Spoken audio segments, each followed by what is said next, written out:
मन्न शरण करो।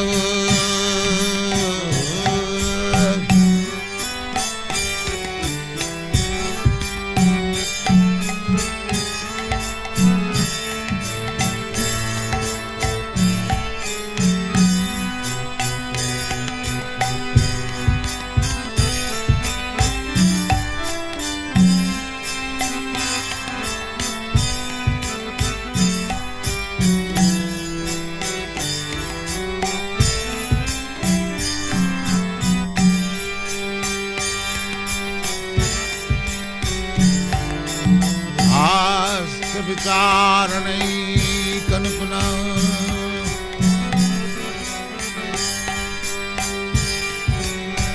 तद्धर्म संस्थापक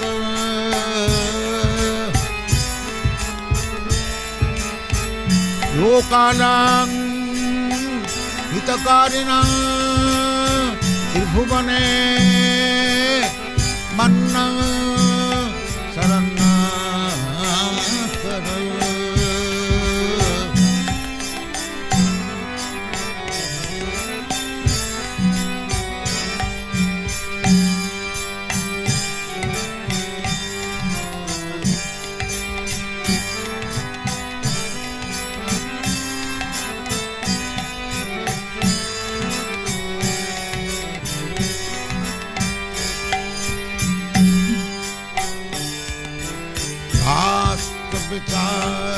विचारणैकनिपुण तद्धर्म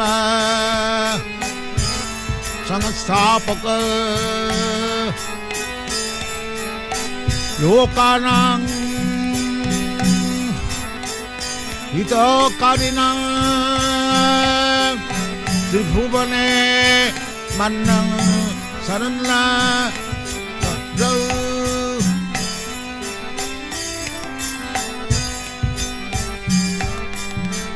श्री चैतन्य कृपा बरौ लोकानां हितकारिणां त्रिभुवने मन्न शरण करो।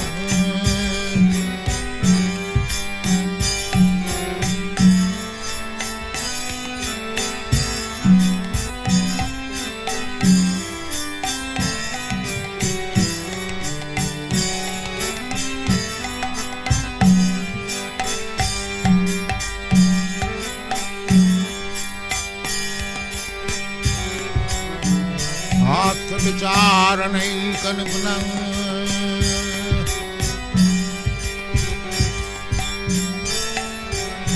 तद्धर्म संस्थापक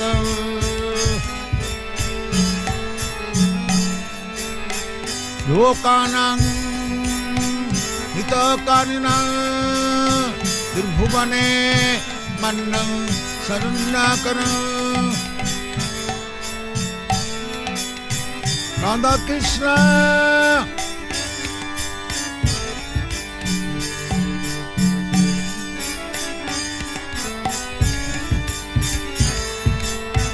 राधा कृष्ण पदारविन्दौ भजनामृतौ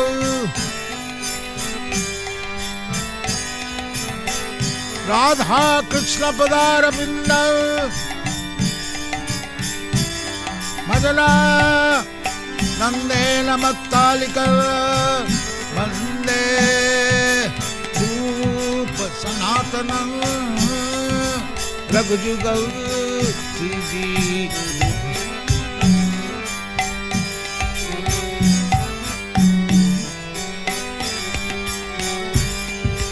कृष्ण कीर्तन दान नर्तन परौ प्रेम निधि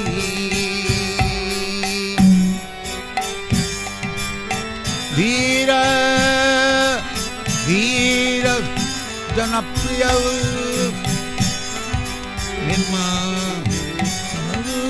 निर्मोदित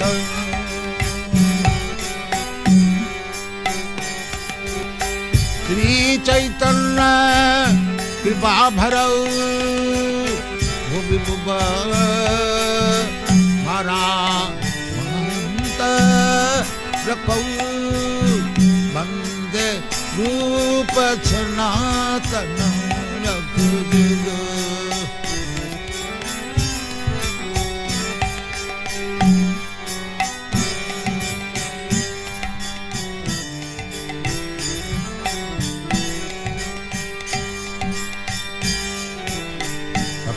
सुदे सदसुरे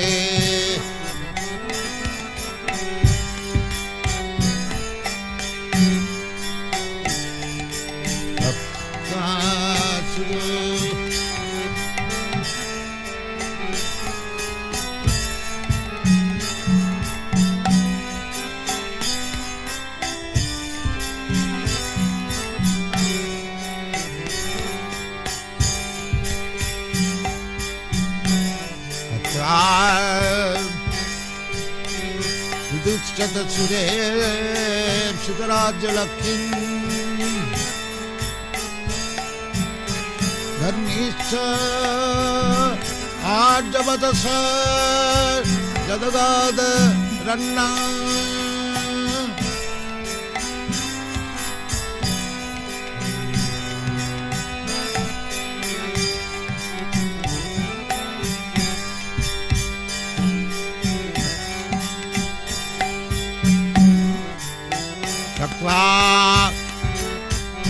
मंडलस्नी सदा तुच्छब भूत्वा दीनगणे शतो करुणया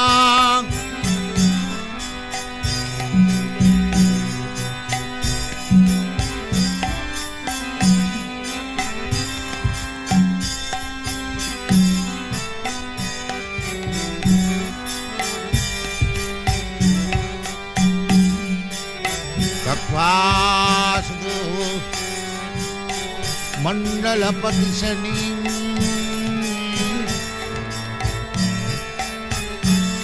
सदा तुच्छब भूत्वा दीनगणेश करुणया कौपीन कंठास्थितौ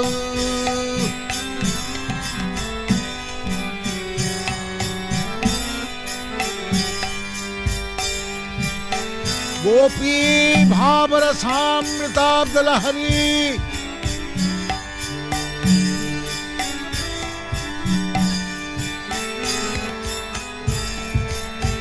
गोपी भावरसामृताब्दलहरी कल्लो लमग्नं वंदे रूप सनातन रघुजुगौ श्रीजी भगो पालक।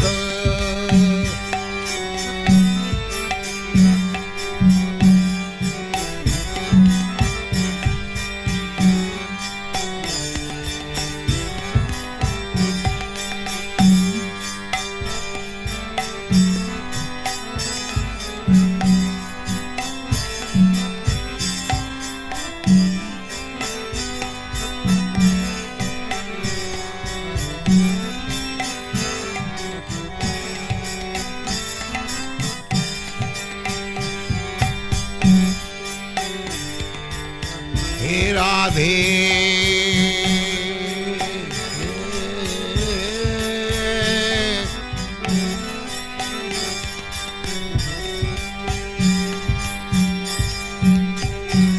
हे राधे ब्रज देविके च हे नंद सून कुतः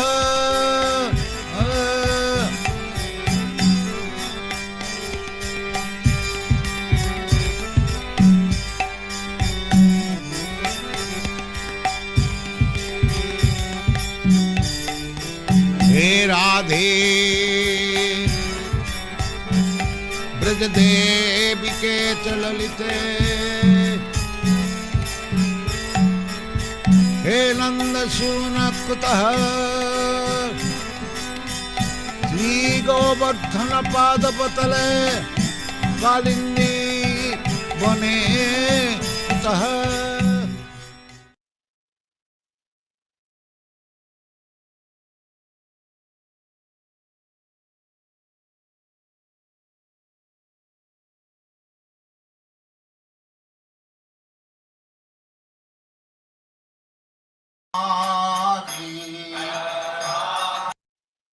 माधव कुंज बिहारी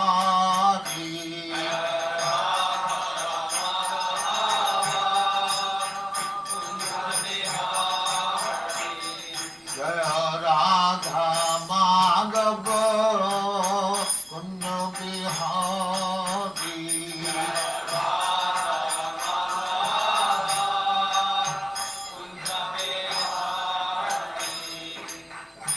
यशोदानंदन ब्रजजन रंजन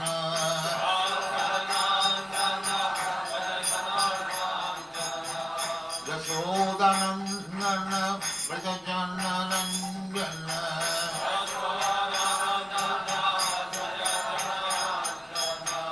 यमुना तीर बनचारी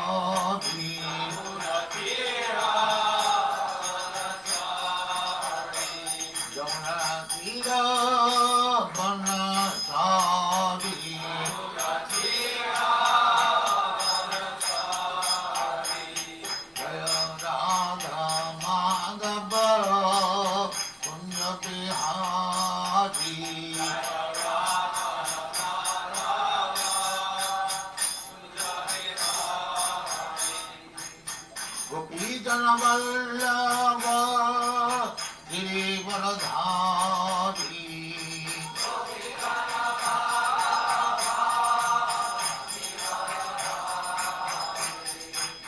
गोपीजन वल्लभ गिरिवरधारी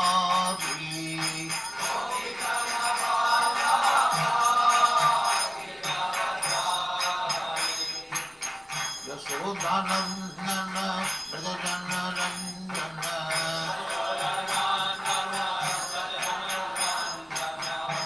यशोदानंदन ब्रजजन रंजन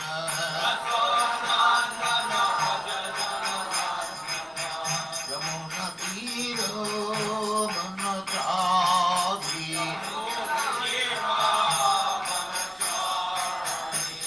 यमुना तीर बनचारी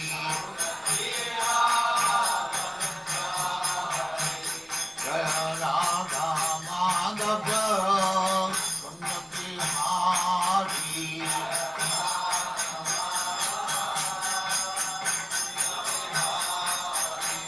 जय राधा माधव कुंज बिहारी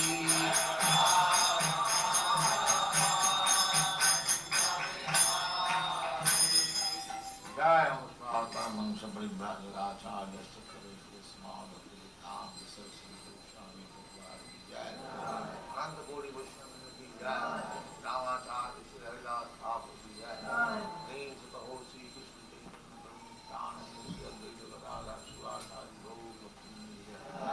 चैतन्य श्री राधा कृष्ण को गोपनाथ श्याम कुंड राधा कुंड की जय वृंदावन धाम की जय नवदीप धाम की जय गंगा माँ की जय जमुना माँ की जय द्वारका धाम की जय स्वामी भक्तवृंद की जय all glory to all glory to thank you very much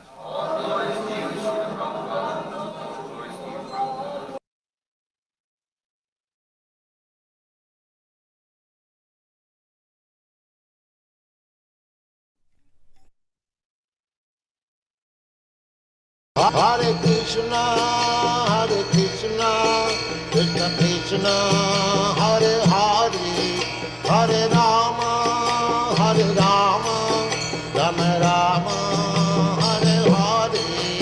Hare Krishna, Krishna Krishna, Hare Hare, Hare Rama, Rama Rama, Hare Krishna, Hare Krishna, Krishna Krishna, Hare Hare, Hare Rama, Hare Rama, Rama Rama, Hare Hare. Hare Krishna, Krishna Krishna, Hare Hare, Hare Rama, Hare Rama, Rama Rama, Hare Hare. Hare Krishna, Krishna Krishna, Hare Hare, Hare Rama, Hare Rama, Rama Rama, Hare Hare. Hare Krishna, Krishna Krishna, Hare Hare, Hare Rama, Hare Rama, Rama Rama, Hare Hare.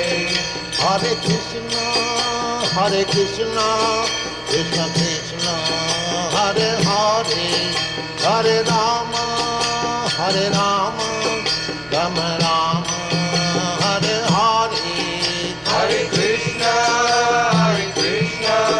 Krishna Krishna, Hare Hare, Hare Rama, Hare Rama, Rama Rama, Hare Hare. Hare Krishna,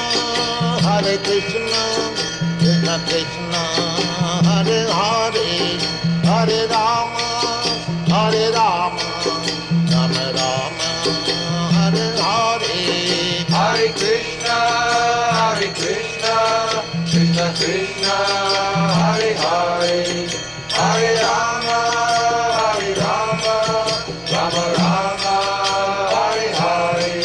Hare Krishna, Krishna Krishna, Hare Hare, Hare Rama, Hare Rama, Rama Rama, Hare Hare.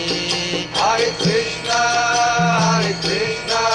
Krishna Krishna, Hare Hare, Hare Rama, Hare Rama, Rama Rama, Hare Hare. Hare Krishna, Krishna.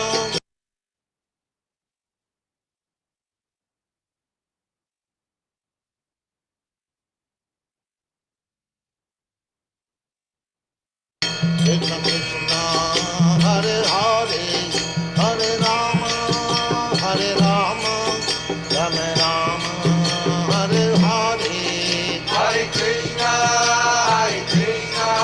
Krishna Krishna, Hare Hare, Hare Rama, Hare Rama, Rama Rama, Hare Hare. Hare Krishna, Krishna Krishna, Hare Hare, Hare Rama, Hare Rama, Rama Rama, Hare Hare.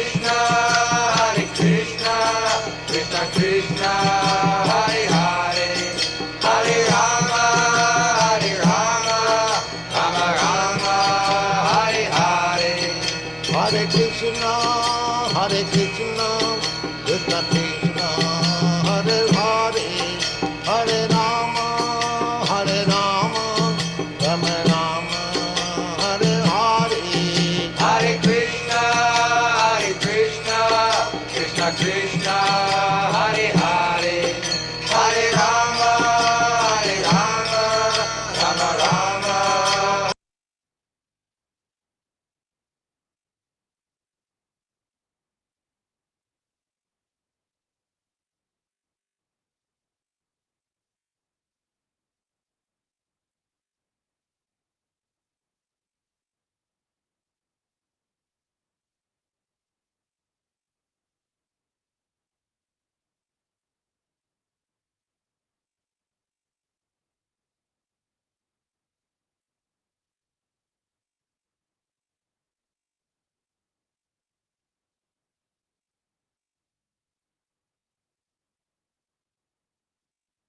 Hare Hare,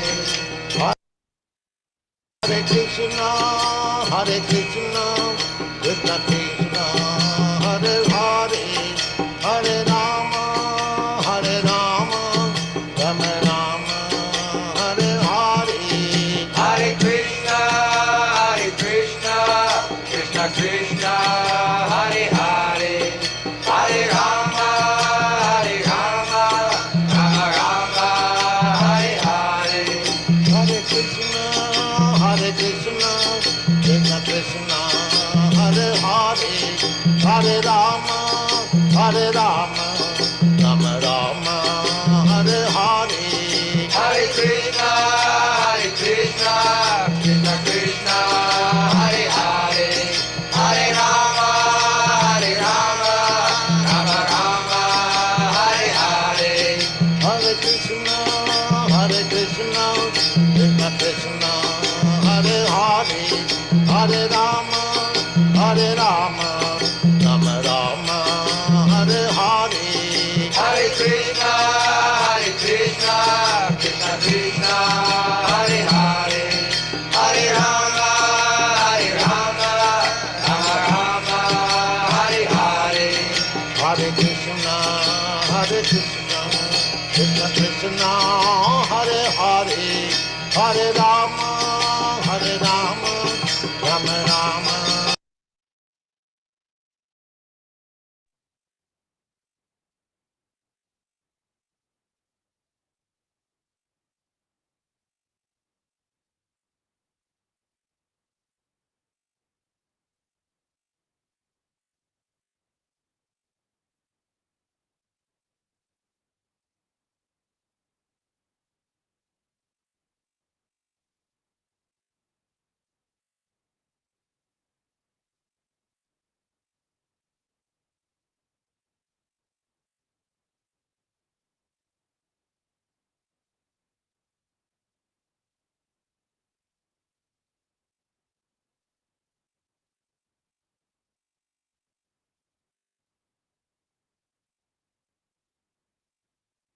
Hare Hare, Hare Krishna,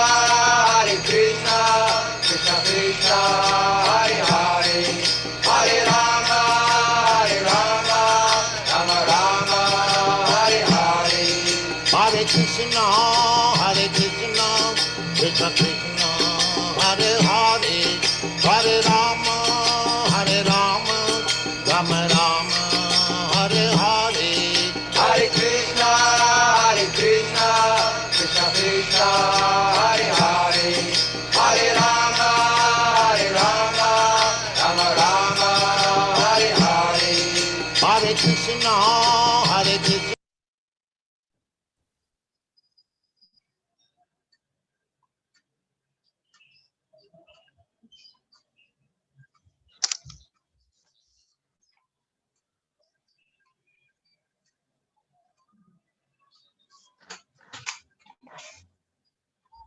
Hello. Hello. Can anyone hear me? Hare Krishna, Prabhuji, Danvat Pranam, I can hear you. Haribol. Who's that? This is Radhakant Das. Okay, you are the host.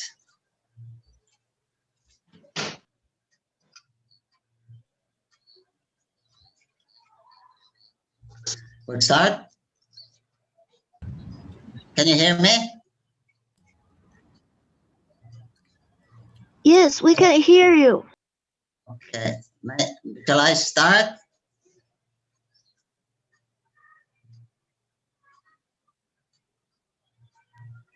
Shall I start? Yes, you can start, my lord.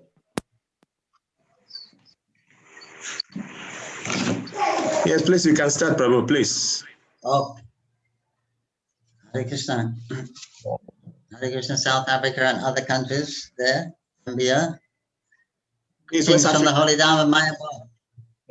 South Africa. West Africa, West Africa. This is West Africa. West Africa, East Africa.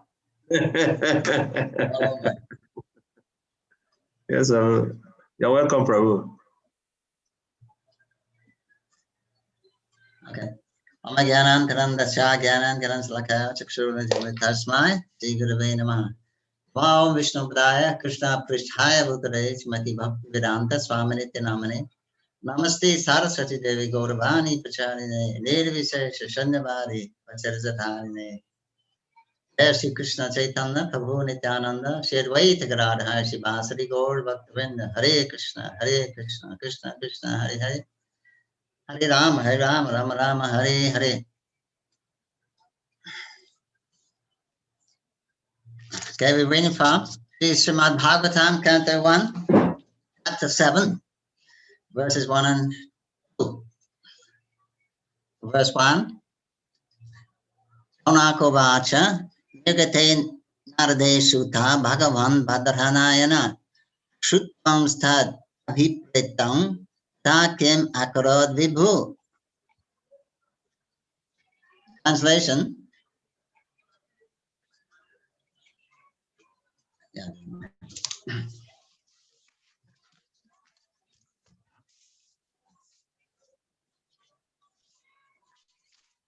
Translation.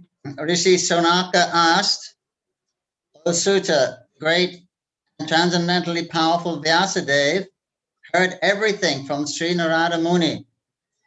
So after Narada's departure, what did Vyasadeva do?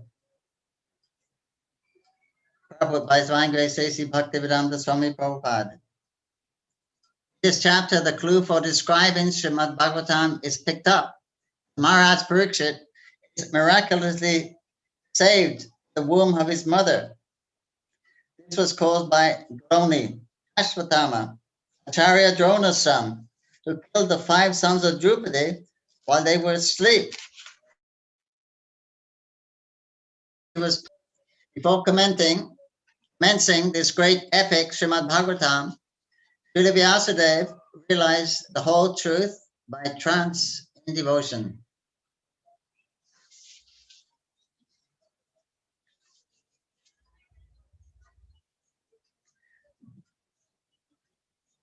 Okay.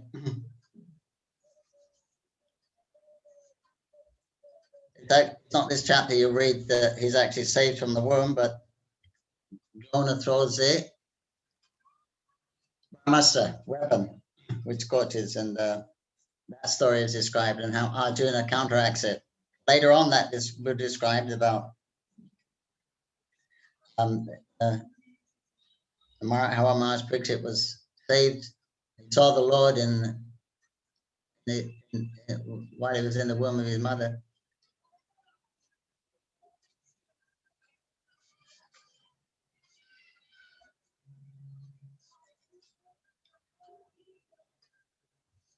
So anyway,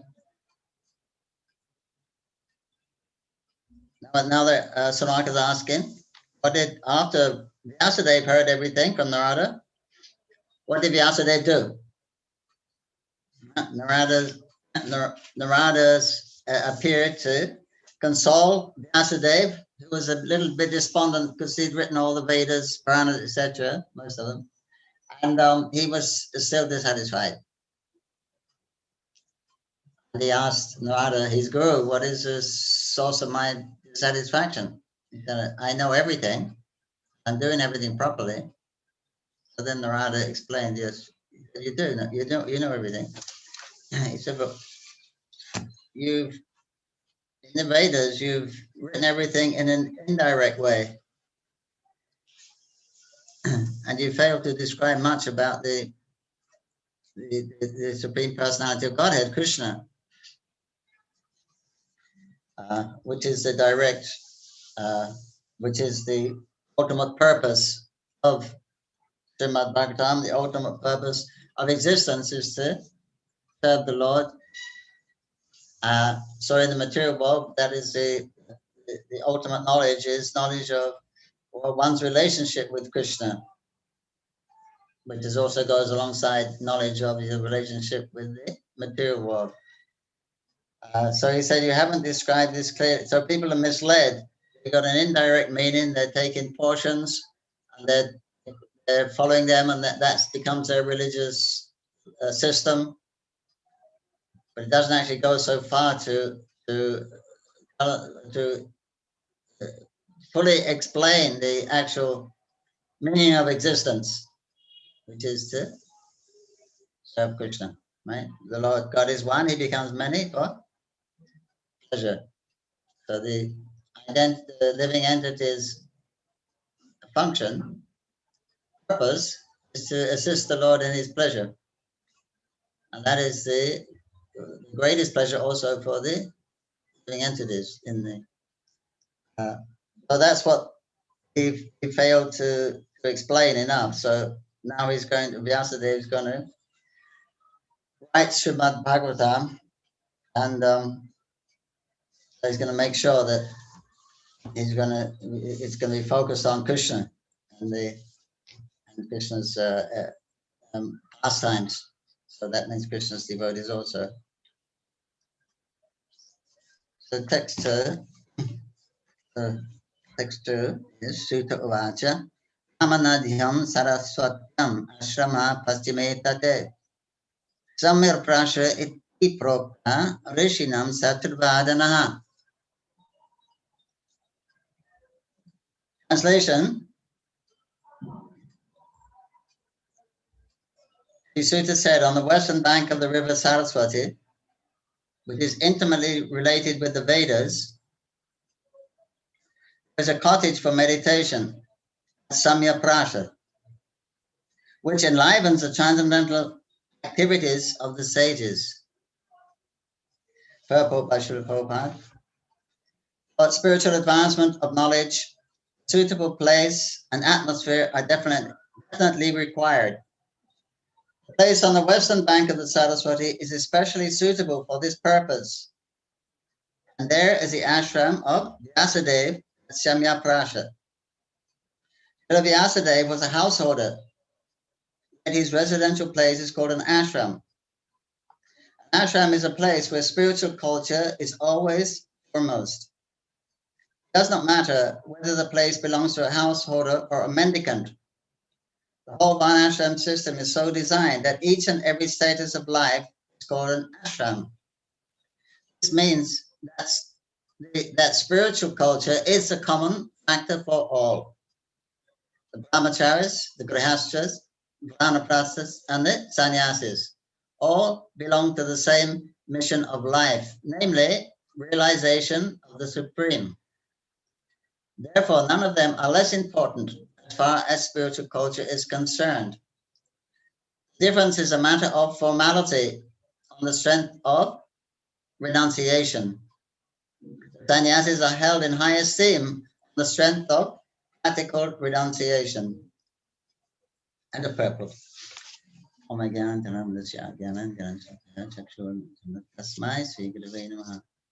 Maum Vishnu Padaya Krishna Prasaya Bhutare Srimati Bhakti Vedanta Swamini Tinamane Namaste Saraswati Devi Gauravani Pacharine Devi Sheshashandavare Pacharine Vice Prabhupada Ki Jai. Translation again. Sri Sutta said, on the western bank of the river Saraswati, which is intimately related with the Vedas, there is a cottage for meditation, Samya Prasha, which enlivens the transcendental activities of the sages. We're talking about a place where Vyasadeva wrote the Vedas, very secluded place, very holy, sacred place. And as Srila Prabhupada said, for spiritual advancement of knowledge, a suitable place and atmosphere are definitely required. Out of the 64 items of devotional service, there are nine prominent ways, but out of the 64, there's 5 most prominent. One of them is Dhambas, Madhurabas. It means residing in a holy place. Prabhupada said the temple, a temple anyway, even if it's in the city, it's not part of the material world. It's like Vaikuntha. But still it's encouraged to find a place where it's a sacred place, and there it's easier for your spiritual practice. Just like if you come to Mayapur, you'll find it much easier to chant your rounds or things like that. The modes of nature are not so scary because it's a holy place. The Lord appeared here. And of course, Mayapura, as a matter of fact, is also on the western bank of the Saraswati, where Vasudeva was. The place on the western bank of the Saraswati is especially suitable for this purpose. We're on the western bank of the Saraswati also. It's not the same Saraswati. No. On the it's more on the south, southern bank. On the east of Mayapur is the Ganges. So then they meet at a point at the end of Mayapur, that tip, that confluence there. So that's the Ganges, which is called the Bhagirati here. You got the Saraswati. It's not the same. It's not the same. It's actually a tributary of the Ganga. John, the Saraswati or Jalangi, as we call it. So Mayapur is the Navadvip is made into the 9 islands. Navadvipa means 9 islands by the different rivers that flow here. Some are visible and some are invisible. Like these two, they're the main visible ones. When the Ganges flows on the eastern bank, that's Bhagirati. On the western bank, that's Jamuna. Ganga and Jamuna, they flow together here. So just past our temple down the road, then those Ganga, Jamuna, they join. Saraswati joins in, and down further, if you keep going down, there's a bridge, Garanga Chetu. It's called Garanga Bridge. On that bridge, as you come from Navadvip side, there's models of Lord Chaitanya and Lord Nityananda delivering Jagai Madhai. Lord Chaitanya there with his chakra, and Madhai is on his knees. On the other side of the road, there is Nitai with it. I think he's got a cut head also. Anyway, Garanga Chaitanya. Further down, just a little bit down from that bridge, other rivers come, like the Alakananda and Nandakini. The 5 rivers then, that's called Panchaveni. So these are considered very good places for, and that's on by the side of Navadvip town. And of course, the Supreme Personality of Godhead, in his most munificent form, also appeared here. So there's many factors of this, because we know that the Ganges is also not different from Krishna. So this Vyasadeva ashram at Samyaprash, that Samyaprash is not on the map. It's probably another Varsha. When it's not it's the Pandavas, when they went there, went to Swaga, that's the route they took. They went north. It says they went there. That's a famous as a Badrinath, Lord of Badri, Lord of Badris. Badri also means a berry. There's lots of berries up there. That's all you can eat sometimes, because it's. And so this Badrinath, high up in the Himalayas. Yep, yeah, and when the Bhima went, right, he crossed in and he was stopped by the Yakshas. He said, "You can't come in. You're human. You don't have access to this." But anyway, that was so that is probably a different Varsha where they go into it, because Vyasadeva is still there in his meditations. Also that place is Narayan. They're still there. Narayan Rishi, incarnations of the Lord, they're still there in that place. And many other rishis are there also. I've heard they hover over one lake. There's some lakes there. They're performing austerities just to keep the world sane, so the world doesn't go too crazy. So that's a very special a very special place. That there's the temple there was an old temple there established by Adi Shankaracharya, Vishnu temple of Badrinath. And there's two mountains each side of it. They're considered Narayan also, mountains. And there's a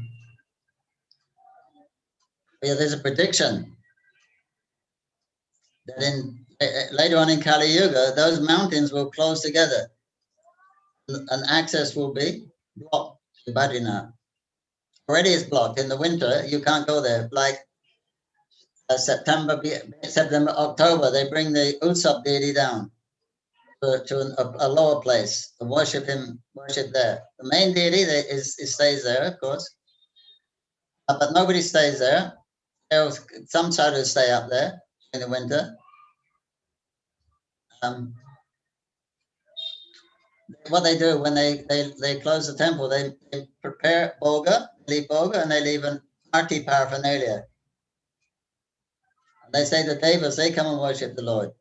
Because when they go back again in the spring, when it's open up again, they find that the boga is gone, the arti paraphernalia is all cleaned and put in place. The legend is that the devas actually worship that. And it says when the mountains close, then that deity will come before that, and he'll go to another place. It's called Bhavishabhaji.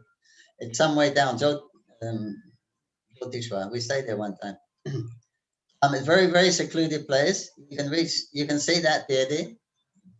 The deity is like a relief. It's coming out of a rock.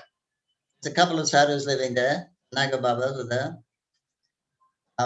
Very remote place.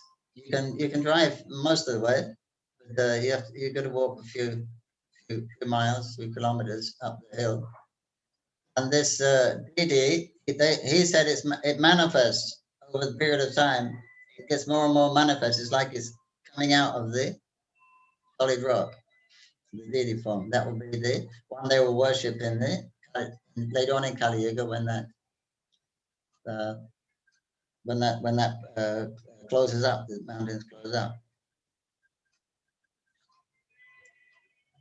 There's many caves up there where they say Vyasadev's cave. Some lower ones and some higher ones. We couldn't actually go to the upper caves because it's very close to China and Tibet, only a few kilometers. It's actually the last Indian town. Then you get into China or Tibet. So there's a lot of military, and they don't let people go up there. But the source of the Saraswati River is there. The river it starts very small. It's coming down the mountain, out of the mountain, and it's like a stream. Not too big. There's a huge rock, like a bridge. It goes over it, a natural rock. Just goes right over you can walk across the river. It's like in a gorge. They say that Bhima, when they were there, so they could cross the river, then he put that huge long rock the bridge. So that's a place you can see the Saraswati River. It's very pure, very fresh when you drink that water. Because after a little while, the Saraswati nowadays, it goes underground. It's invisible. The other places. But right now, that's the only place you can see the actual Saraswati. So you see, it's a very sacred place. The Lord resides there. Narayan Rishi still residing there. Vyasadeva's Hanuman's up there somewhere. And there was a story that it's one of the 4 dams, which Adi Shankaracharya established. in different part in the north, south, east, west of India. In the north is the Badrinath, and in the east there's Puri, and in the west there's Dwarka, and in the south there's, where is it? Where's that one? I can't remember. Anyway, but if you go in the north, they have a smaller one. You have a Char Dham excursion. That will there you'll see Badrinath, Kedarnath, that's Lord Shiva's place, Gangotri, and Jamunotri, where the Ganges and Jamuna starts. They're the four dams you can do there. They're quite close to each other. Bhaja's a bit way up there. And Kedarnath is a Shiva. Actually, Shiva used to reside there in Badrinath. One day there's hot springs also there, so you can take a hot bath. Sulfur springs, mostly at those rivers there. Lord Shiva used to reside in Badrinath, and one day they were going down to the river for a bath. He and Durga, Parvati. There was a beautiful boy sitting on the side of the road shivering. So Parvati said, the poor little boy, he's looks neglected. Let's help him. Shiva said, it's not an ordinary boy. Just leave him. He's not an ordinary boy. We'll just go take a bath. He said, no. Look, he's so cute. He's so cold. And so instincts of a woman. So he took him to the house. He took him back to the house and put him in a blanket in the house. Then she came and took her bath. And when they went back, they couldn't get in the house. The boy had locked the door. Then he revealed that he was actually Vishnu. So he said, I like this place very much. He said, I'm going to take this place. You have to find another. I'll give you another place. So he gave them the Kedarnath, a similar situation way up in the hills. So that's where they market also. So it's so the Pandavas went there.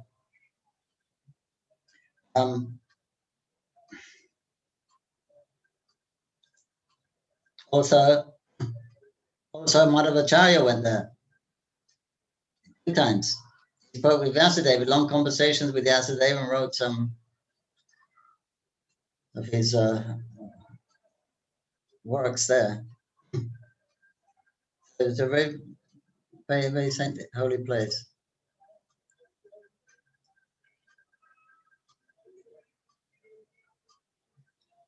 So then it's good because there's nothing material going on up there practically. It's just it's remote mountain areas. So everyone's it's an austere place.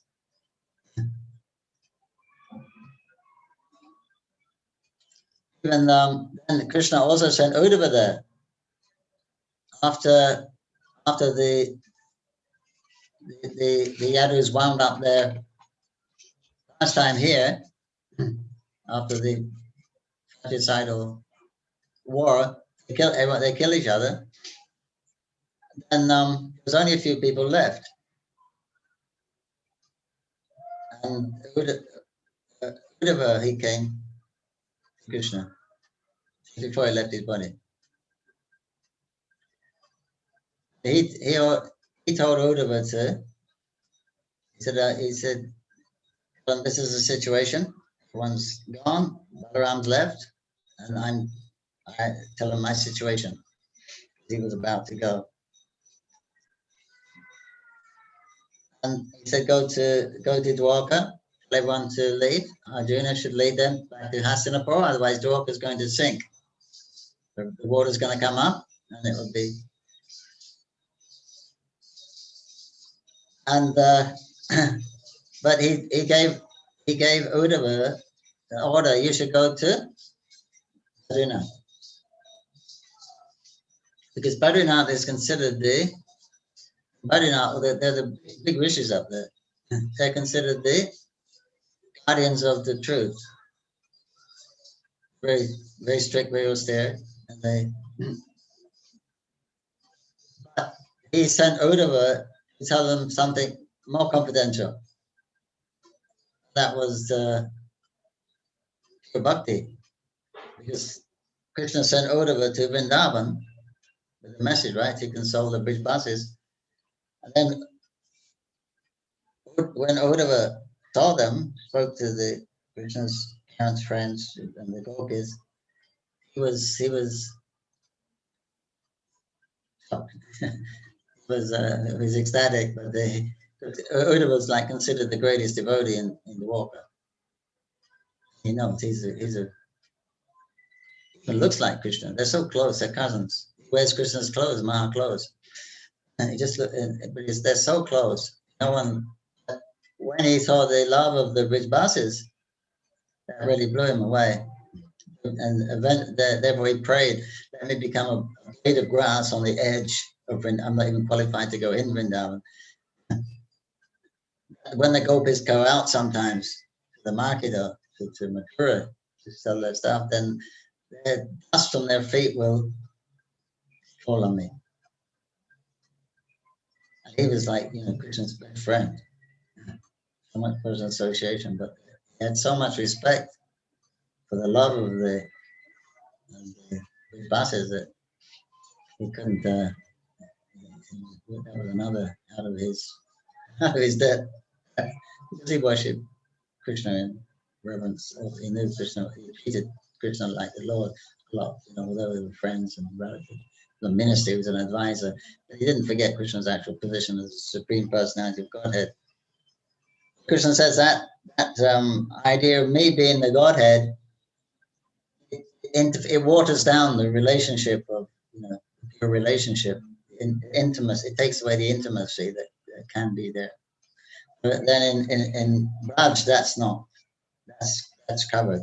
Krishna, the intimacy is so great. It covers the Aishwarya, the Krishna's beauty is so great. It covers his majesty and Aishwarya. So that they can just be themselves and express their loves as freely according to their particular relationships. And that's a replica of the spiritual world. Golok, that's what goes on there. Krishna's moving. He displays here in the material what he moves from one group of devotees to another group, right? When he gets up in the morning, his parents are there, other gopis getting him ready. He milks the cows. Then he goes off. So then from that Vatsala relationship, then he goes out into the fields, into the forest with his friends, and it goes into this Shakya.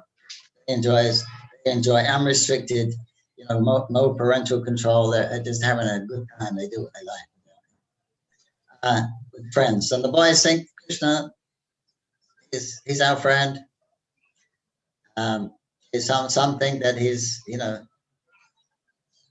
they'll think Krishna loves me more than anyone else.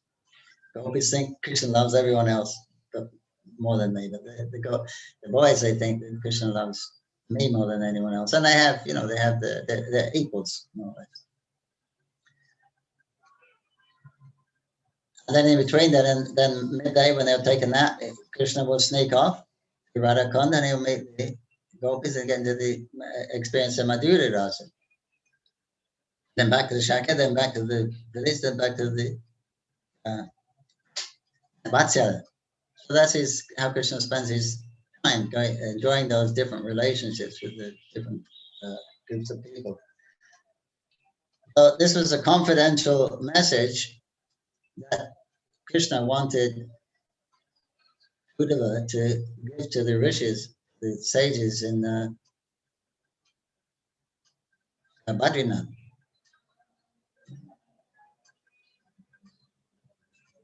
So it's a very, very, very sacred place. All those, great Lord himself.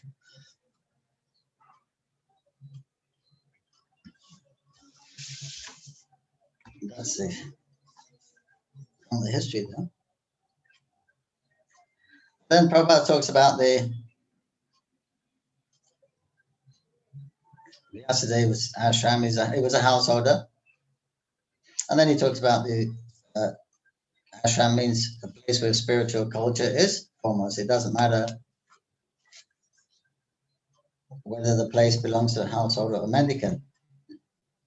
So the whole Varnashram system is so designed that each and every stage of the life is called an ashram. This means that the spiritual culture is a common factor for all. There is no distinction as far as on the spiritual platform. There's no higher or lower, but Prabhupada says the difference is a matter of formality on the strength of renunciation. The sannyasis are held in highest estimation on the strength of practical renunciation. They have the practical, they're renounced. They don't have a house. I mean, if you don't have a house, then the whole world is your house, right? So they have that freedom. Where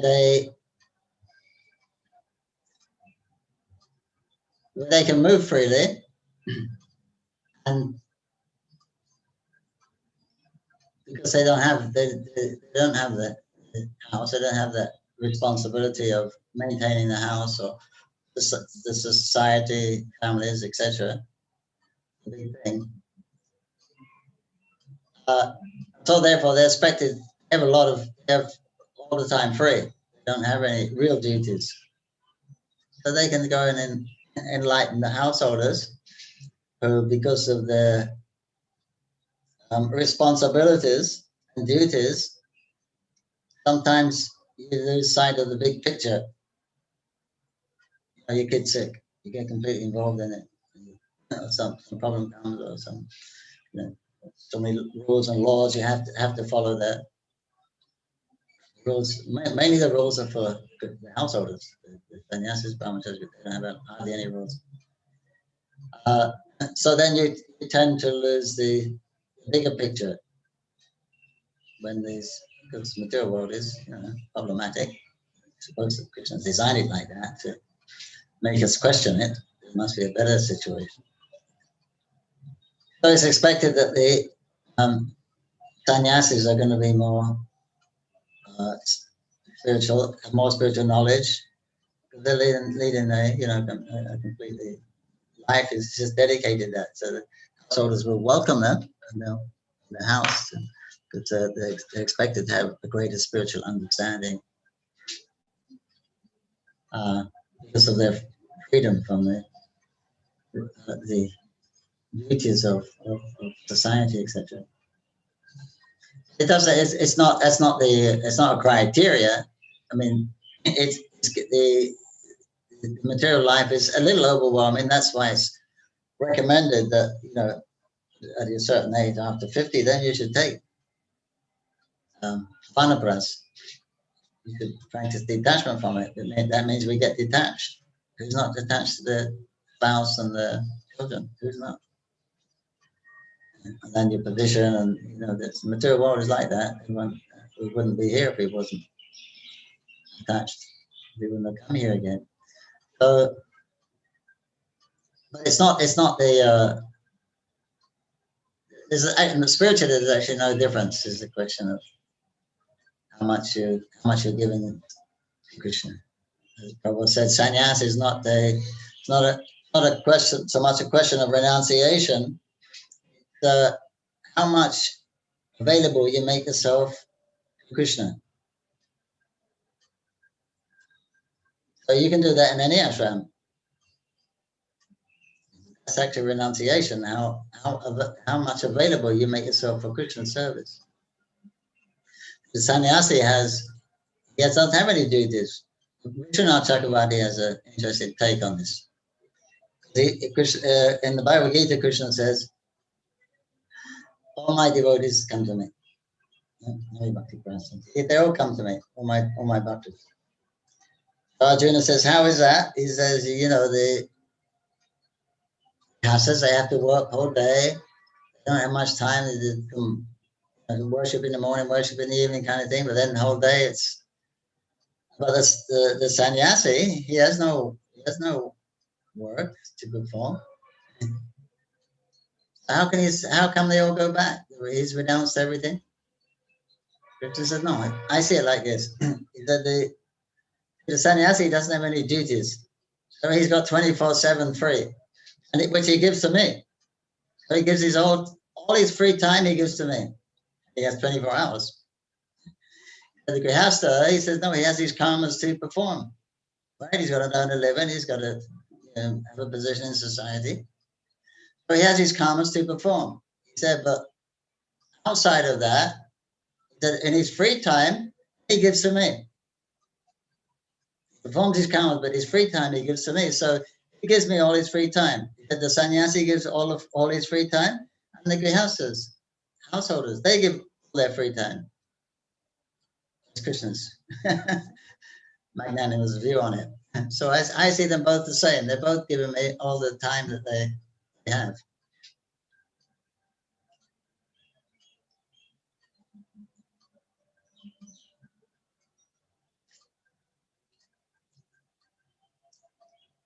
So that's it. Prabhupada says the son. He said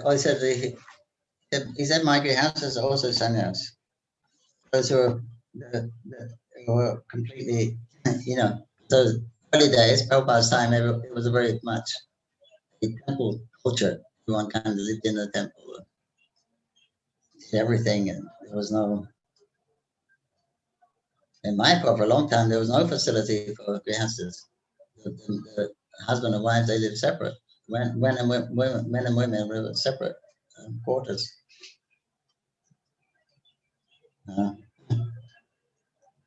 So it depends on how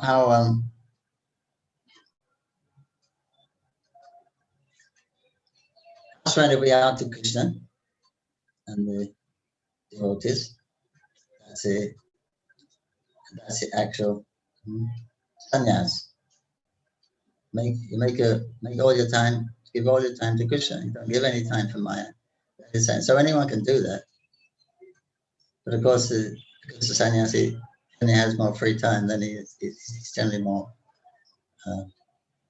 has more knowledge or experience spiritually, direct experience. But it's not a necessity. You can tackle, but you'll chant Hare Krishna and serve Krishna, whatever ashram you're in. But the thing is, the ashram is a spiritual.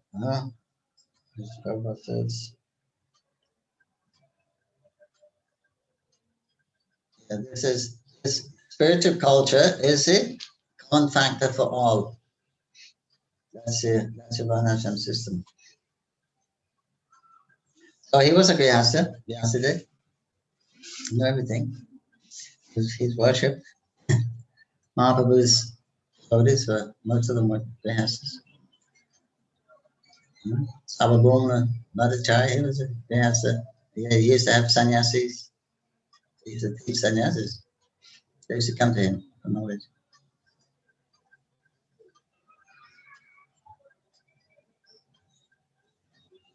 So the question was, what did Vyasadeva do when Narada left? So this is what he did. He went up to this sacred place and he compiled his Srimad Bhagavatam, which is the conclusion of all the other Puranas or the Vedas, or it's said to be the natural commentary on the Vedanta Sutra in easily understandable way. Srimad Bhagavatam ki.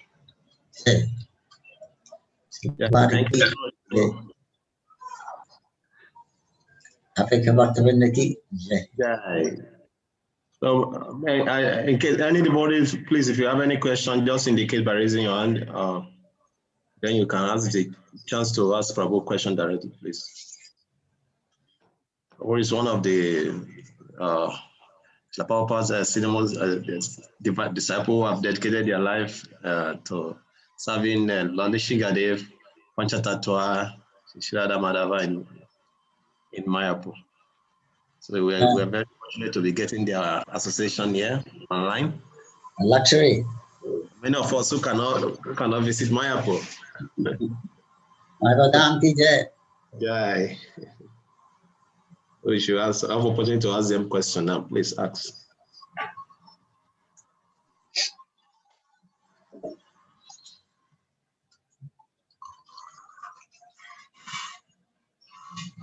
Midwinter here.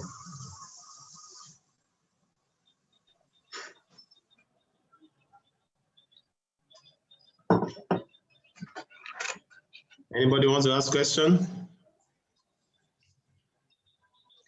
Yesterday, the Home Minister, the Minister for Home Affairs, was going to come here. He's like the number 2, 3. The Prime Minister, the President. He was scheduled a visit yesterday. So they was going to take him on tour of the TRVP, so they made it all up, cleaned it all up. We have some models of Radha Madhava and that we put them up there on the altars. And the other altars, some of the Parampara. He didn't come, so then they opened it to the public and all the devotees. So there was a big kirtan up there, made all auspicious, made everything auspicious, had a big kirtan. So Prabhu, I'm not seeing any hands up, but I have a question. It's not directly regarding to the class, but I want to, because I know you are wonderful servant of Lord Nishingadev. I saw you many years serving Lord Nishingadev in Mayapur. So I wanted to give us some of your kind of a realization or some story of Lord Nishingadev, so that we can have some. I can give you some stories, not mine. I don't have any. Please, we can just tell us some nice stories to increase our faith, please.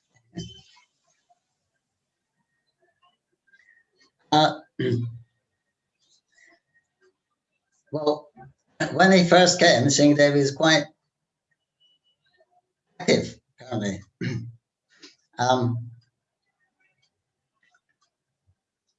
Nobody wanted to worship the deity, actually. But I was singled out. I didn't have such a good excuse as anyone else. But we found it was actually okay. One of the devotees, local, he was always scared. He said that deity makes sounds. And one night he finished the evening thing and put the deity to rest. I was just leaving the altar. I heard such a sound. He said my hairs were standing on end. I looked around, so everything was in order. So he went out, locked up his obeisances, asked for forgiveness if he made any offense. At the end of the night, he wakes up. The bed is rocking. He was on a bunk bed, up a bunk. So he thought it must be the pujari up underneath getting up for Mangalarti. And he opens his eyes and he saw Shingadev was sitting on the edge of the bed. He's already scared of him now. He's really freaking out. He starts to panic.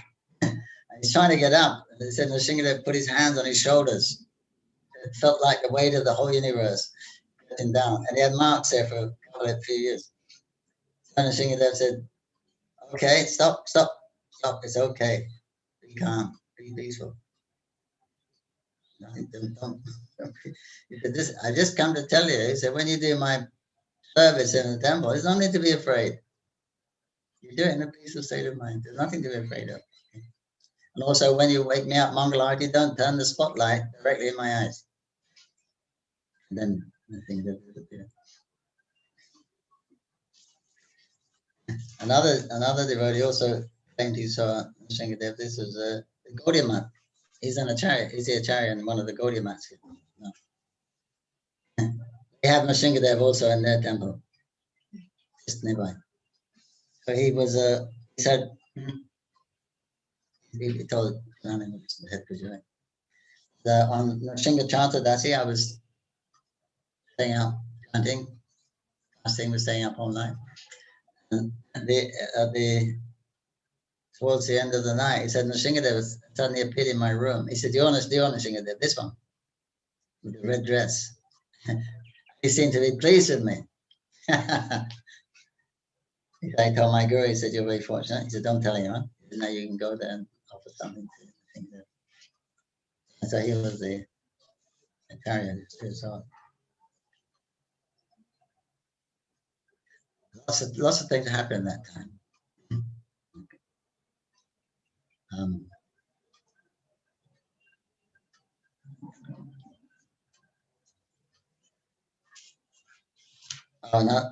Another Mataji, she claimed that Nrsingadev spoke to her. She had an eye problem when she was a child. So it would come on sometimes, and it would, for a couple of weeks she had this. So she was praying to Nrsingadev, please, I can't do my service properly. Please help. And then she said, Nrsingadev spoke to her. He said, first you get my old eyes back, then I'll fix your eyes. So she didn't know what he's talking about, because we changed the eyes actually from the original. Somebody donated some other eyes, stone, natural stone, tigerlight. So we put them up and we asked the people, and everyone, nobody objected, but apparently he didn't like them. So she said, she thought, I must be hallucinating. And then it came again. Then she was thinking, how do I know about getting your eyes back? He says, you go to the head pujari, tell him, get my eyes back. Then she went to Nani Ross and called him. And yeah, so he told me. Then next day she came again. She said, again, last night in my dream, that voice came there. You tell the pujari. And we checked her out. She's a sober girl. So we believed her, actually. So then we took the new eyes off. Actually, we put them over the old one. So we just took them. And right at that time, in the morning, then our eye problem left. So like he did. It is a lot of things, causes, there's no witnesses. A lot of people claim to have different cures for him, or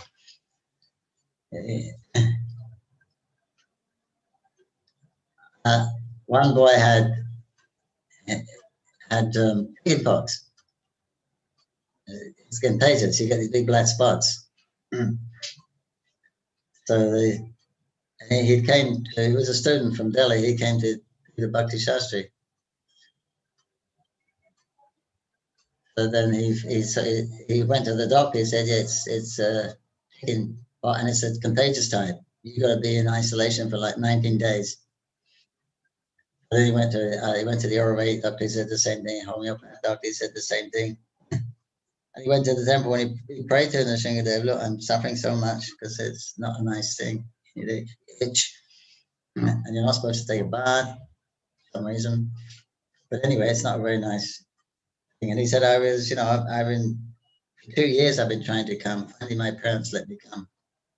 I won't be able to come to the Bhakti Shastri. Gaur Purnima was coming. All the big devotees are here. I'm going to miss that. Please help me. And he said, then the next morning, he got up really early. He woke up and he felt good. And he took a shower. He's taking a shower and all these black spots washed off. And he was fine. It doesn't happen. It happened for him. So anyone who has problems, they come to. Everyone has problems in Kali Yuga. So he's very popular in the Shingadev. I had a dream about Nrsingadev. This is crazy. So I take dreams seriously, but it's interesting.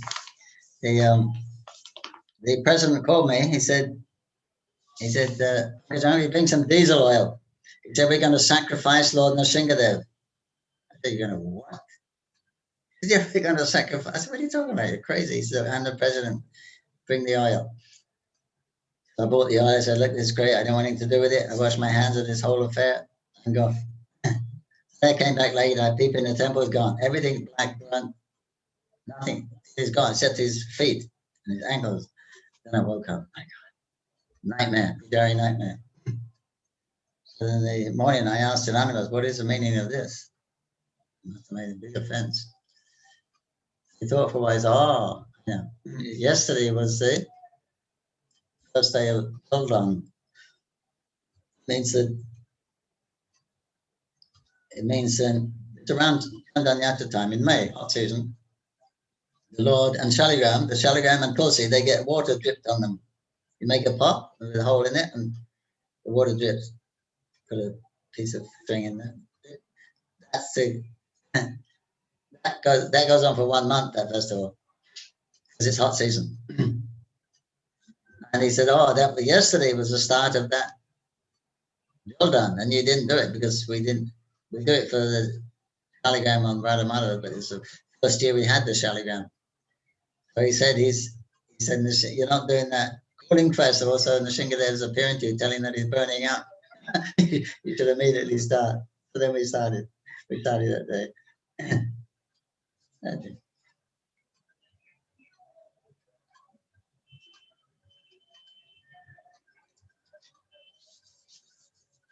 One devotee came, Bhakta. He went through the Bhakta program. He integrated in the department. His father came, wanted to take him back. He says, your mother's really missing you, and you still have another year at college. Why don't you come back and get your degree and then think again what you want to do? So he was a little unsure because, he's missing his mom. And so he said, let me ask my in-charge. So they went to this department head. That devotee fell down and grabbed the father's feet and said, please don't take your son back to Maya. Father was even more bewildered because his father actually lived in an ashram also. So he knew the scope. So what I do is I'll give it to Nishingadev. So if he gives me some time what to do. So then he prayed to Nishingadev. This is a situation, I don't know what to do. You please advise me. At night, he dreamed Nishingadev's rubbing his head. Nishingadev said, my dear child, he says, you go back home. Leave your son here. We'll look after him, don't worry. So, there was another boy, he ran away from home. He went down to Bombay, he wanted to be a Bollywood star. Of course, he ended up washing teacups in the tea shop. He's working like anything, so 10, 12 hours a day or something. He would sleep in the tea shop bed. But fortunately, that was right outside our Juhu temple. But he could never get in. He never found time to get a break. And he finally, somehow or other, he got time, so he went to the temple. And the devotees preached to him. They said, when you become a bhakti, you're going to have to lose. So he said, okay. But they said, you should go to Mayapur, because he's from Bengal, from Bihar, actually. But so then he came and he joined up. Meanwhile, his parents said he didn't contact his parents, so they were frantic. They were going everywhere and looking here, there. Then the relatives came to Mayapur, and they said, "We think your son's in Mayapur, in ISKCON. We saw it. It looked like him. He had a shaved head. He walked just like him. We think it's him." Immediately, they came down to Mayapur, and they'll go to the office and inquire, and no, we don't know this person. Some other, they couldn't make contact their whole day looking around. And the end of the day in the Sunday Arati, after Radhamana's Sunday Arati, then the Nishingadev Sunday Arati. Her mother is praying, Lord Nishingadev, she's looking at Nishingadev and praying, oh, I know. Last time I came here, I was also chanting Hare Krishna happily with everyone, but I've lost my son, I don't have any joy in life anymore. Lord, dear Lord, if only you can reunite with my son, then I'll also can raise my hands and chant Hari Bol, Hari Bol. As soon as she finished speaking, her son walked between her and the Nishingadev and stopped. Then they became, the parents got initiated, they started Namahat, they became very fine up preachers.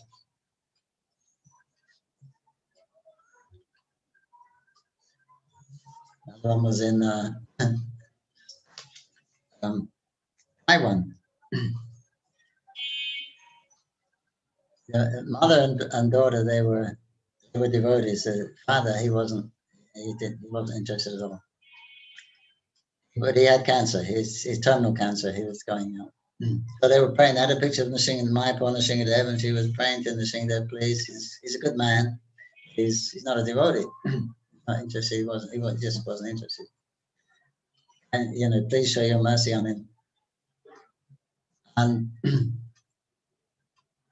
so during there, he's going in and out of coma at the time. So they're playing, they're playing Prabhupada's tape, Hare Krishna, in Chanamrita, the usual things, or the best things to do when someone's leaving. And his eyes are closed, but they can see he's conscious because his hand was tapping the bed and beat with the kirtan, and his ring was hit in the metal bedpost. You could understand he was actually conscious. He was hearing it. Then he says, "Who is that big man that came in the room?" And he's like, no one here. There's just us. No, he's this big person just came in the room. He's got a face like a lion and long fingers. So they look at each other and say, "That's Nrsimha there." He said, "Nrsimha who?" He said, "Yes." He's nodding his head in agreement. Can you see him? No, you can't. His eyes are closed. No, you can't see him, but he's there. He's there. He's talking to me. He's saying this mantra that they're saying. You should also chant this mantra. No, he's gone. Where did he go? He said, "What was that?" He said, "Who was that?" I said, "Nrsimha Dev, the incarnation of the Lord." "What was that mantra?" So this is Maha Mantra. So they taught him the Maha Mantra. So he was chanting Hare Krishna, Hare Krishna, Krishna Krishna, Hare Hare, Hare Ram, Hare Ram, Ram Ram. Then that night he left his body very peacefully. He left his body very peacefully.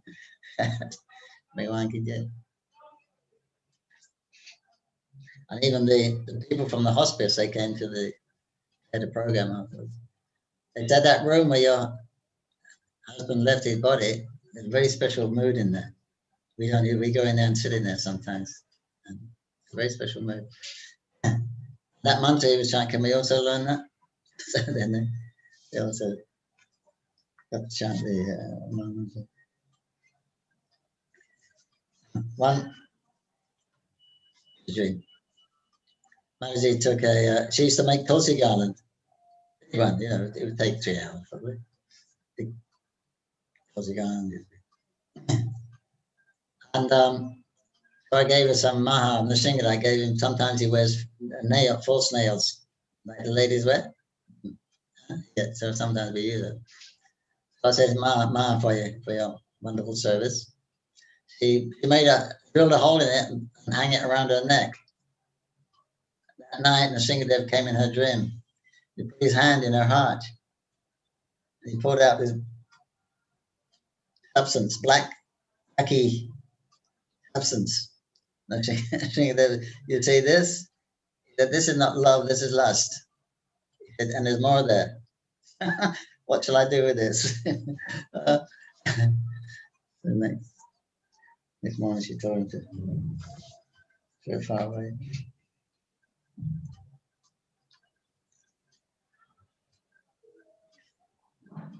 Another devotee he used to argue with his father. He was a devotee, he was a student, but the father say, "How can you say that Krishna and Nrsimha Dev are the same person?" They're obviously they're two, but it's the same person. So he can't kind of relate to that how the Lord can become many. He came down to my father from Calcutta, and he's watching the Aarti, the Nrsimha Aarti, and suddenly he sees Madhava's face on Nrsimha Dev. He looks at Madhava and he sees Nrsimha Dev's face on Madhava. He looks back, he sees Madhava's face on Nrsimha. Okay, Hare Krishna. He can, actually convinced.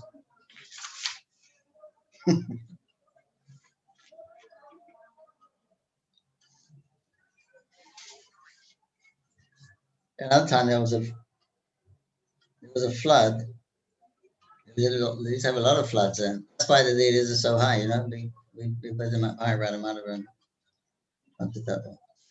And at daytime it's very quiet because no one comes. There's one person was standing there. He was taking darshan, and then he heard someone call him. So then he stepped, turned around, and there was no one. And just as he stepped away, a snake, cobra, fell from the iron gate right where he was. He said the amazing thing is there was no one in the temple. Somebody called my name. He came around to get it, and otherwise he said that snake would have fallen on him.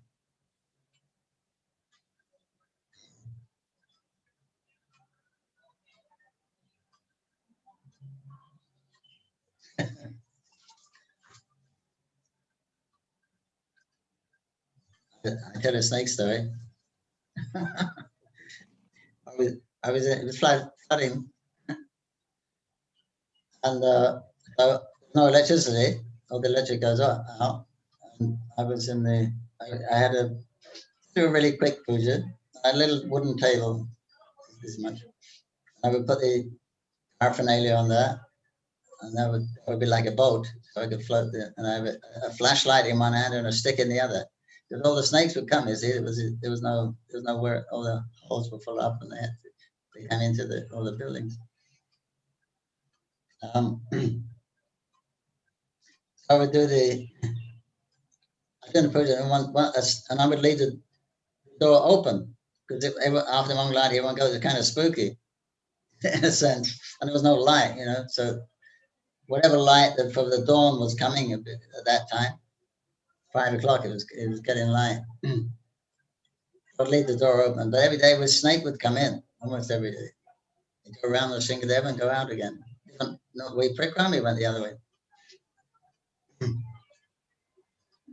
One time there was a little snake, and he was swimming around, and I didn't know what kind of snake it was, because baby, you can't really tell. But I know the baby snake, the cobra, can kill you even a baby. It just depends how much poison they give.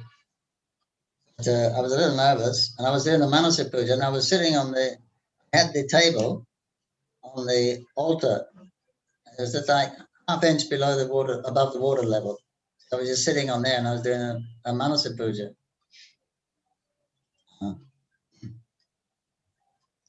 And I was my eye on this snake, and I was doing this concentrating on the puja. Then he disappeared. I was even more nervous. At least I could see him. Now I can't see him. I'm looking around, look down. He was curled up on the seat next to me. That was the quickest puja I ever did. Slid off the seat and floated him away. So one day, this big snake, he's late. I already finished the puja. I'm off in the arti. It's small. The altar here and the wall is there. It's like this much space. 2.5 feet. So snake comes in, he goes around the Shingadeva, he comes, and I'm blocking his path. He's like checking me out. Oh my God. He says, right, just 3-4 feet in front of me. Oh my God, I'm looking for my stick. Stick's on the other side. I can't get it. I'm like, well, I can't run. You can't run in the water. It was waist deep, up after the waist. My hairs are standing on end in my arms. Wasn't ecstasy. So then I thought, wow, I'm helpless. I can't run and I can't fight. And the Shingadeva is standing right in front of me. I'm thinking how I'm going to protect myself. But Shingadeva, you're the super soul in everyone's heart, also in the heart of the snake. If you wanted to bite me, he'll bite me, and if you don't want to bite me, he won't, right? Right? I began fearless. That snake, then he dipped under the muddy water, and I was just waiting for something to wrap around my leg, but he didn't. He never came back again. But what I learned from that was, we're supposed to always remember Krishna, especially in fearful times. He's right there, and I wasn't thinking of it. I was thinking, how am I going to help myself? imminent, could have been imminent death. He's right there, and I didn't. That was a bit of an eye opener for me. Perfect opportunity to remember Krishna. Thank you very much, Prabhu. We really enjoyed all the Nishingadev pastimes. We really love it. Thank you very much. That has given so much faith in Lord Nishingadev. So we have two devotees raising their hands. I don't know, maybe they want to ask you some personal questions regarding Lord Nishingadev also. So, Sadi Prabhu, please, can you unmute yourself?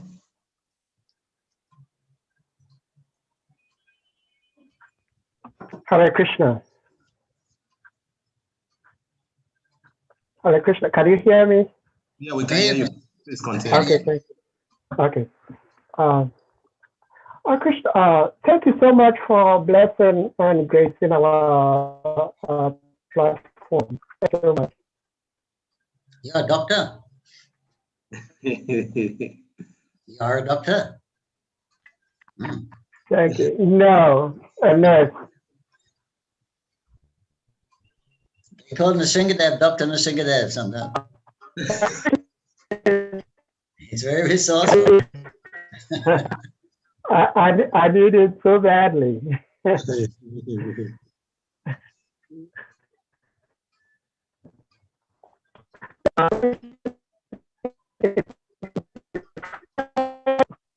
The line is breaking. The line is breaking, Prabhu. The line is breaking. I can't hear you again.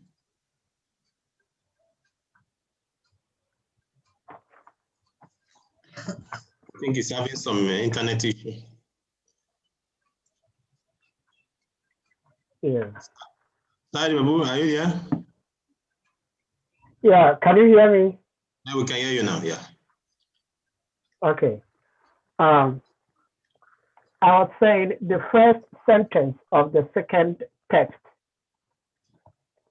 where Srila Prabhupada says, for spiritual advancement of knowledge, a suitable place and atmosphere are definitely required. So my question is in regards to that in order for one to acquire spiritual knowledge, a suitable place and atmosphere are required. So if one is found in a situation where it is not suitable and the atmosphere is not very conducive, and as a result of these two factors, is unable to practice devotional service as he or she could, does Krishna give such a person any leeway?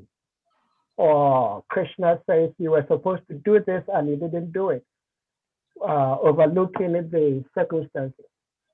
That's what I want to ask. Thank you.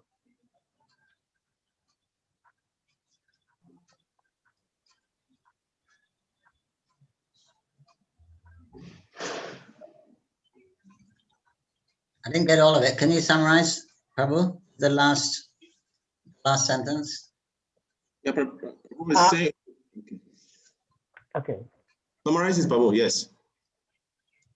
Yeah, what I was saying was, does Krishna take into consideration of the individual person's environment and situation that made it difficult for him to serve Krishna? Of course, it really depends on one's sincerity. It depends on one's consciousness of why, of the purpose, the intent of the purity of intent in which he does that service. That's the most important thing, because you can be in a disaster zone, with people crying and weeping around you and howling and relatives crying because of so many diseases, and you can be praying to Krishna that please give comfort to these souls, and I can be in the Dham and worshiping the deity, and I'm thinking some nonsense, getting some sense gratification. Who's better off? with the International Society for Krishna Consciousness. So it's a matter of consciousness. And it is one of the most 5 favorable things to live in a compatible place, in a holy place or a spiritual place. But obviously easier. Modes are much less. The modes of nature are much less. It's obviously everyone admits that. When you go to the holy place, you just feel it's so much easier to practice spiritual life. You know, some countries are not allowed to practice spiritual life. Some countries are so.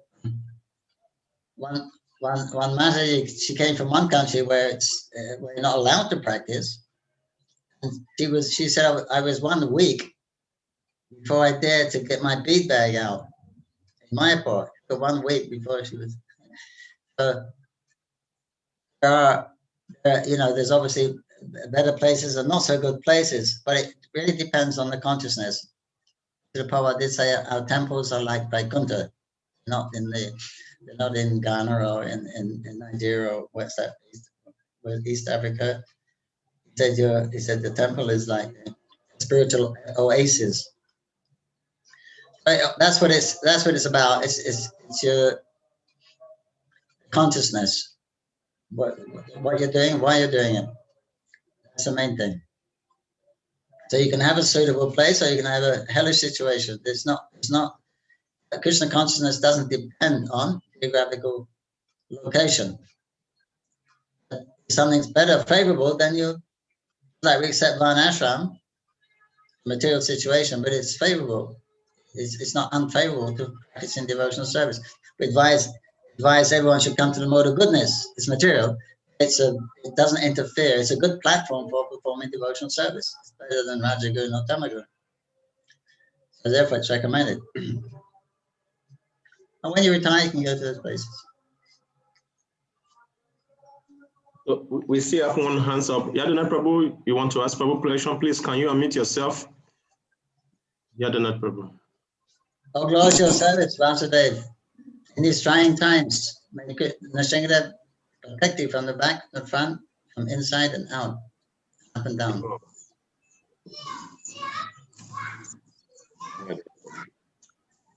I can ask now? Yes, you can ask your question. Okay. Hare Krishna Prabhuji, thank you so very much for the nice class and Nrsimhadev pastime particularly. My question is connected to deity worship because you are the guru in deity worship. My brother. Please, I'm working with some pujaris and they told me that on a Ekadasi day, one is not supposed to dress the deities with golden jewelries that have gold color. I'm working with some pujaris in the altar, and they said that on a Ekadasi day, one is not supposed to dress the deities with golden colored jewelries. What colors? I have not found golden colored jewelries. Gaudy. Yeah, gold jewelries, golden colored jewelries. Gaudy, okay. Jewelries that has gold color. Golden. So I have not found this anywhere, but I want to confirm it. I never heard that. Can you wear jewelry? Can you wear red on the Kadasi? The cloth is generally red, or pinkish, like that. But I never heard about Gaudy jewelry. When you put jewelry on Krishna, it becomes real. When you take it off, it becomes plastic again. I never heard that. Thank you so much. Okay.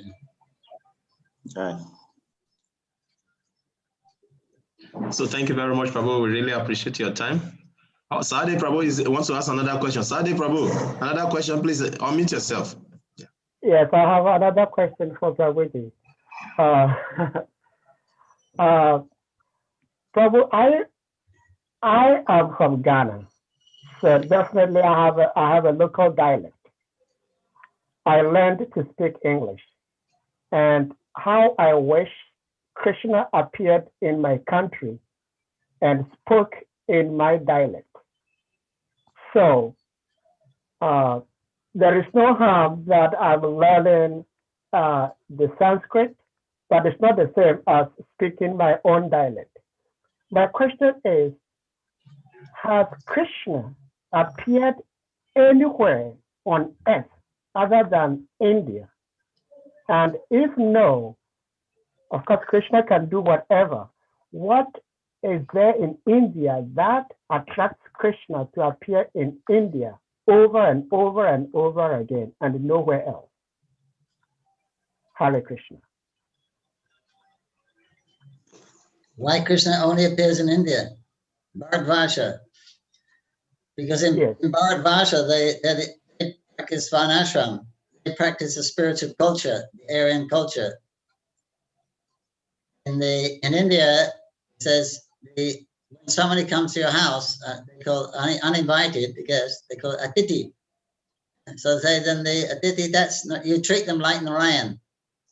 You treat them like God.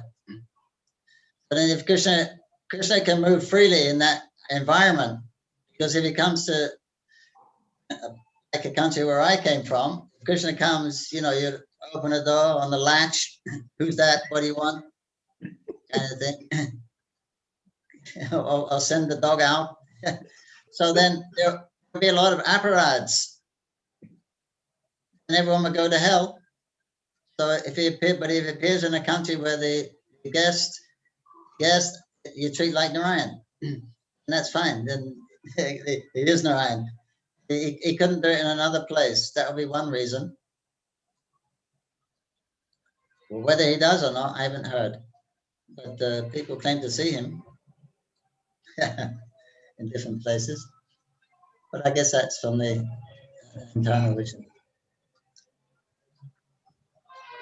Well, thank you, Prabhuji. But the answer you just gave, things have changed, obviously, in Africa and especially in my country, Ghana. Things have changed. But when I was growing up, we used to live just like the Vedic description of Bharatvarsha, where anytime anybody comes to your home, you treat that person as a representative of God. So such lifestyles are pretty much common, especially in African culture. So if it comes to such discipline and way of life, I would say that there is no much difference between Africa and India. But of course, due to Western influence, things have changed. That some years back, people in Africa used to live just like the way we read from the scriptures, how the ancient people lived in India. Okay. Very good. There's relic, maybe when Parashuram came and he chased everyone out, he chased all the Kshatriyas. He said they went to Europe. You'll find there's also traces in places in Europe. There's traces of, so when the Kshatriyas fled, they could have gone to other countries also. But in your old culture, there was a concept of a personal God. Was it monotheist? Yes. In fact, we have this understanding that God is both male and female. Yes. Yeah. Krishna and Mohini Murti, like that.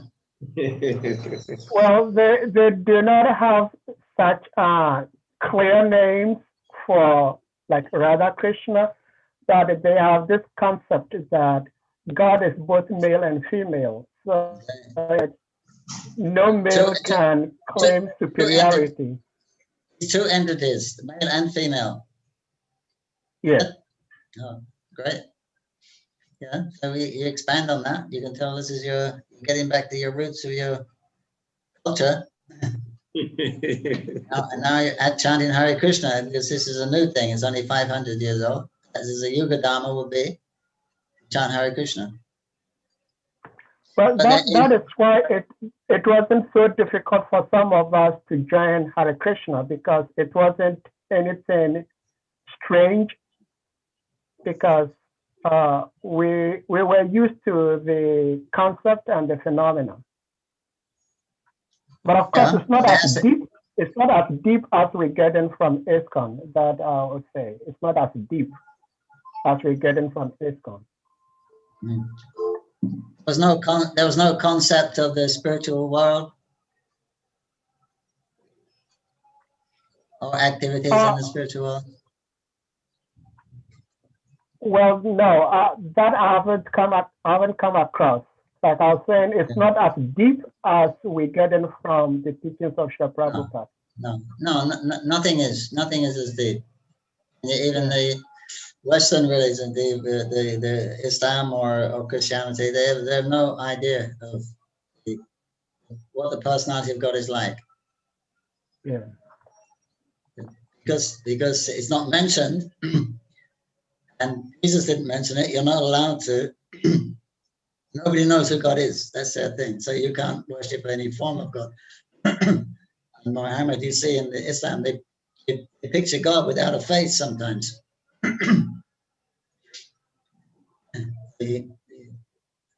But this is much deeper than all of the others.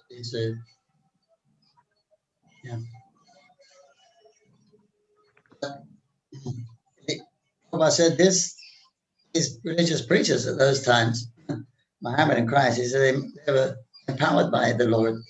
He said they must have been. How can you get a religion that's going for thousands of years keep going?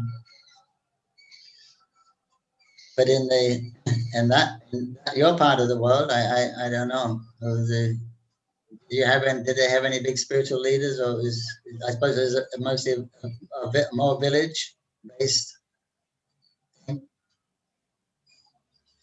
There was. Yeah. Now with the communication, transport, it was, it was very real. One of the major misfortune was that it was not documented like we have in the Vedas. It was passed down from father to son, from son to like that. But in between, the knowledge was lost.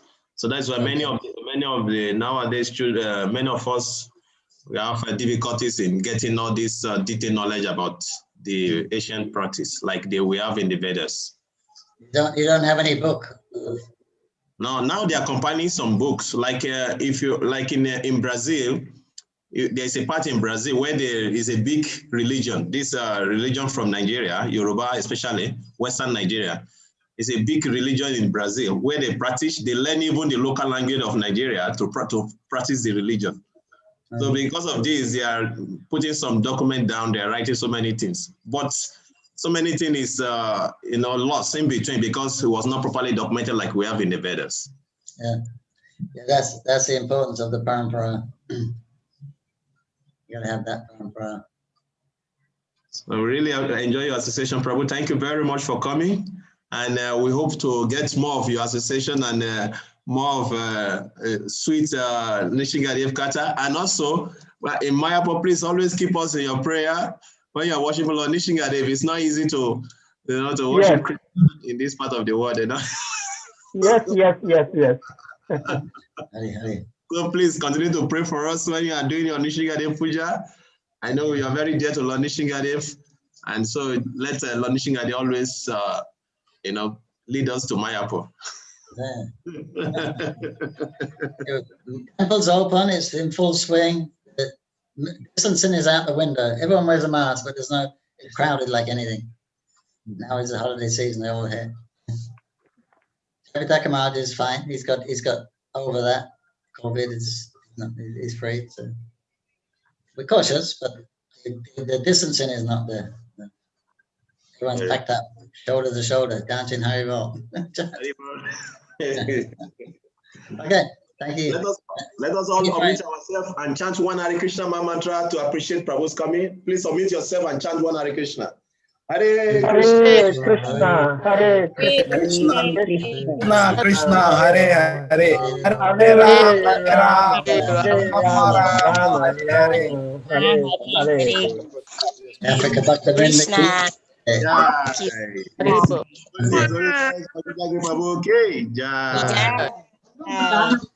Keep a gate out of Maya for an hour and a half.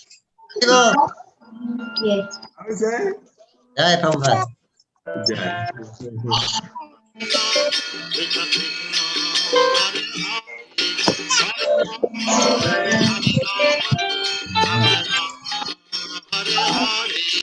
Hare Krishna, Krishna Krishna, Hare Hare, Hare Rama, Rama Rama, Hare Hare. Hare Krishna, Krishna Krishna, Hare Hare, Hare Rama, Rama Rama, Hare Hare. Hare Krishna, Krishna Krishna, Hare Hare, Hare Rama, Rama Rama, Hare Hare. Hare Krishna, Krishna Krishna, Hare Hare, Hare Rama, Rama Rama, Hare Hare. Hare Krishna, Krishna Krishna, Hare Hare, Hare Rama, Rama Rama, Hare Hare. Hare Krishna, Krishna Krishna, Hare Hare, Hare Rama, Rama Rama, Hare Hare. Hare Krishna, Krishna Krishna, Hare Hare, Hare Rama, Rama Rama, Hare Hare. Hare Krishna, Krishna Krishna,